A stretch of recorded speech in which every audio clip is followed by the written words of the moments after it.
Late on the night of Thursday, April 17th, the Pima County Sheriff's Department posted 4 words on their official account that made the entire country hold its breath. Update: Nancy has been located. That was it. No last name, no details. Just those 4 words posted by the very department that has been leading the search for 84-year-old Nancy Guthrie since the night she vanished from her Tucson home on February 1st. Thousands of people who had been following this case for 75 days saw that post and felt something they had not felt in a long time: hope. The reaction online was immediate. People were tagging their friends, sharing the post to Facebook groups, texting their daughters. One woman wrote, "I literally thought this was Nancy Guthrie, the way my heart just dropped."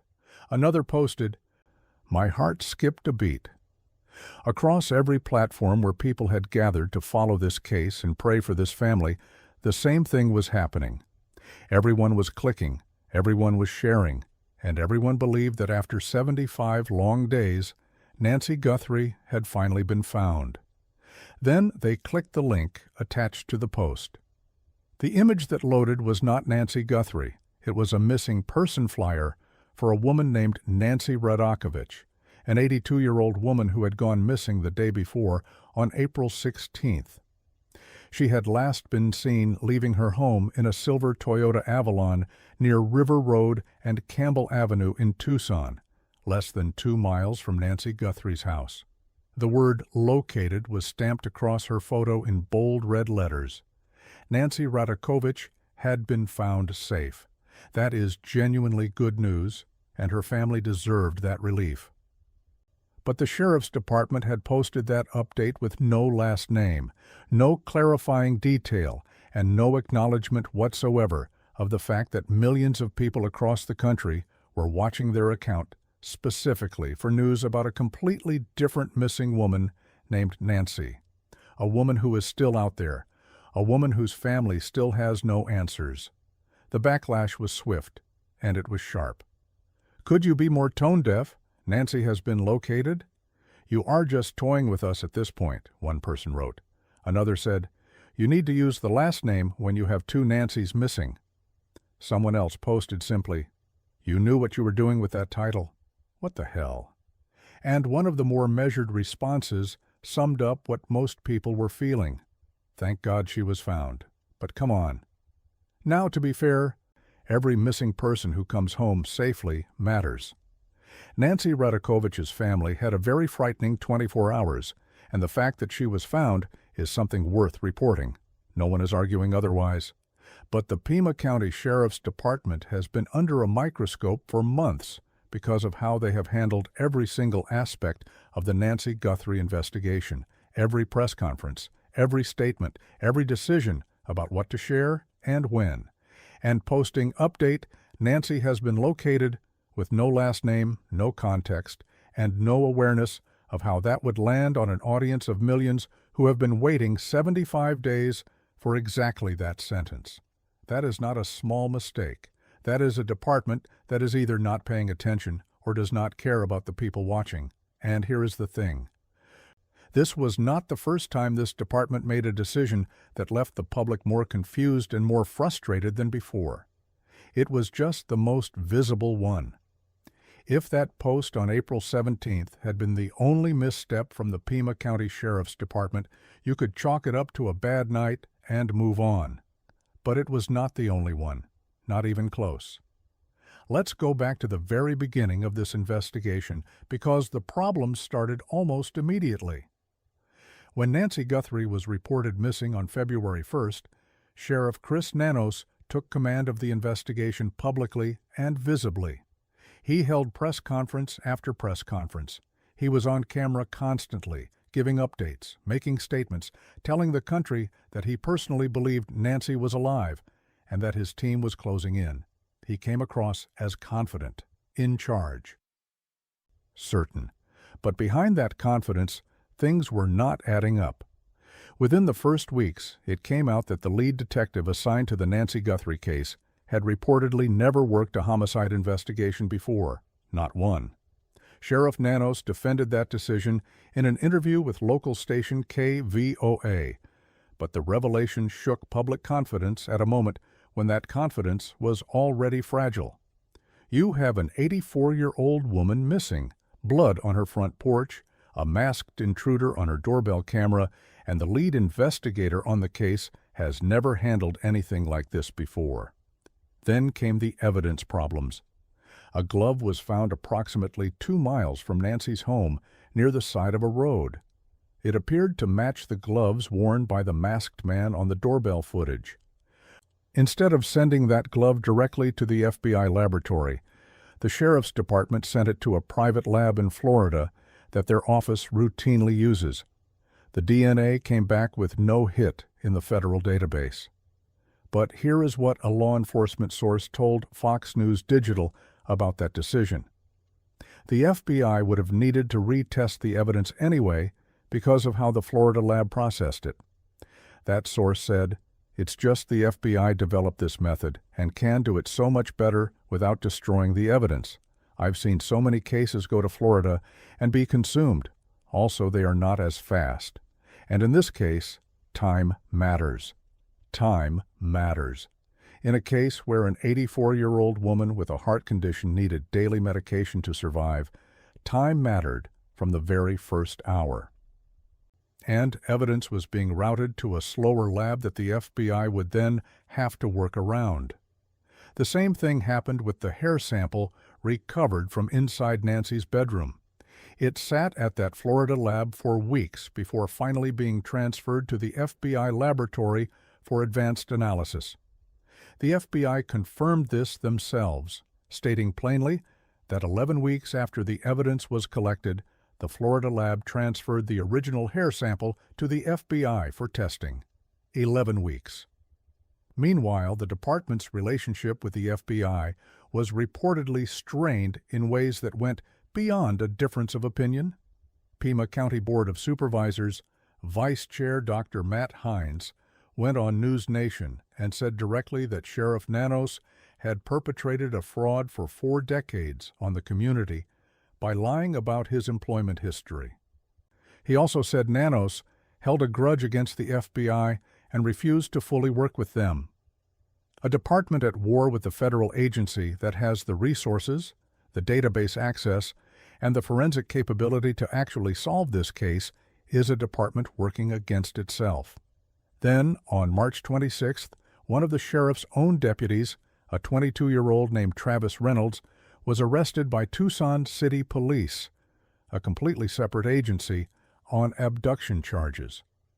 Reynolds had allegedly trapped a woman in his patrol car during a routine transport, shown her graphic content, and refused to complete the drive to the detention facility until she complied with his demands. Security cameras at the facility backed up her account. He was fired the same day his former employers found out about the arrest. His bail was set at $200,000. He has no confirmed connection to Nancy Guthrie's disappearance, but he was a sworn deputy inside the very department running her case, and the fact that it took an outside police force to catch him tells you something about how this department monitors itself. On top of all of that, Fox News Digital obtained more than 220 emails showing that the Pima County Sheriff's Department had spent months in 2025 deeply embedded with a reality television production crew, filming a show called Desert Law for A&E. Those emails revealed that every single leadership position in the department's homicide and cold case units had been rotated out in the year before Nancy disappeared. New leadership, new personnel, unfamiliar with the cases and the systems, all of it in place by the time February 1st arrived. And through all of it, the department's public communication grew quieter and quieter. Between March 24th and April 16th, they issued exactly one statement about the Nancy Guthrie case. One in nearly a month. That statement came only after a reporter publicly revealed that DNA evidence had been transferred to the FBI, and it read like a department trying to get ahead of a story rather than genuinely informing the public they serve. That is the department that posted Update Nancy has been located, with no last name, on April 17th. That is, the department an 84-year-old woman's family is depending on to find her. If this case has you as frustrated as it has millions of other people across the country, please subscribe so you never miss an update. We cover every development as it happens, and this community has been one of the most informed and caring groups following this story anywhere online. Hit that subscribe button and the bell right next to it, and we will make sure you are never the last to know. So here is where everything stands right now, on day 86 of the search for Nancy Guthrie. No suspect has been named. No arrest has been made in connection with her disappearance.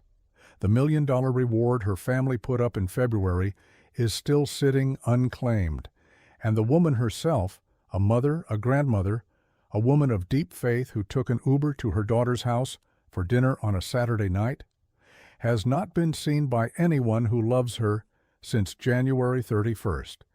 But the investigation is not standing still.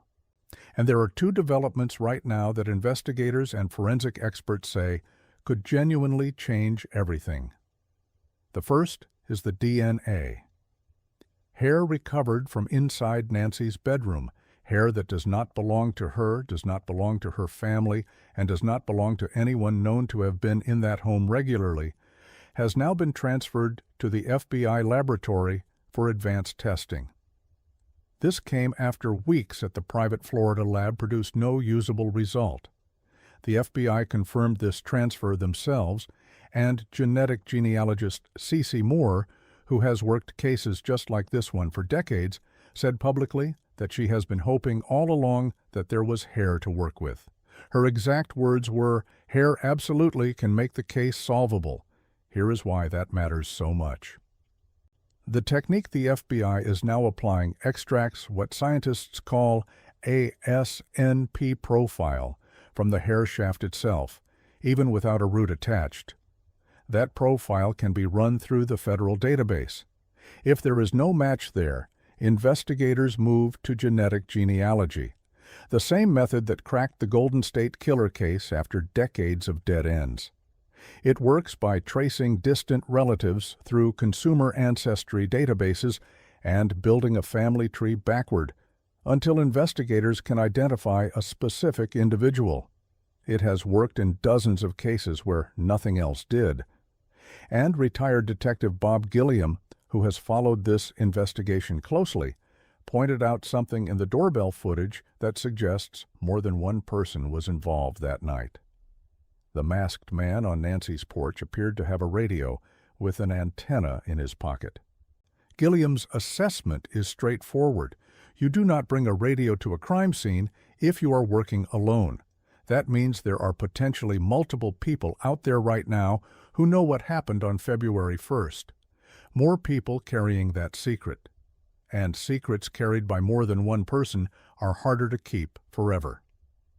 The second development is the surveillance footage review that is still actively ongoing.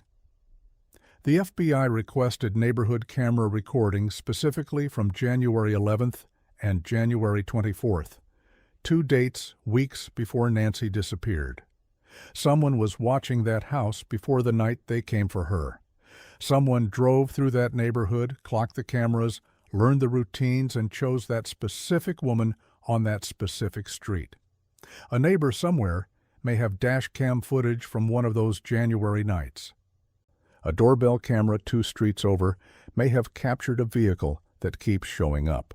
Investigators are still going through all of it. Nancy Guthrie was born on January 27, 1942, in Fort Wright, Kentucky. She raised 3 children on her own after losing her husband in 1988. She built a quiet, faithful, generous life in Tucson over more than 50 years. She deserved to grow old in the home she loved, surrounded by the people who love her. If you know anything at all, a vehicle, a conversation, a face, something someone said that never quite sat right, the FBI tip line is open right now, 24 hours a day. The number is 1-800-225-5324. The reward is $1 million, payable completely anonymously. You do not have to give your name, You just have to make the call. We will keep covering this case every single step of the way. If you have been watching with us, thank you for caring about Nancy. Please subscribe and hit the notification bell so you are with us the moment anything breaks. And drop a comment below.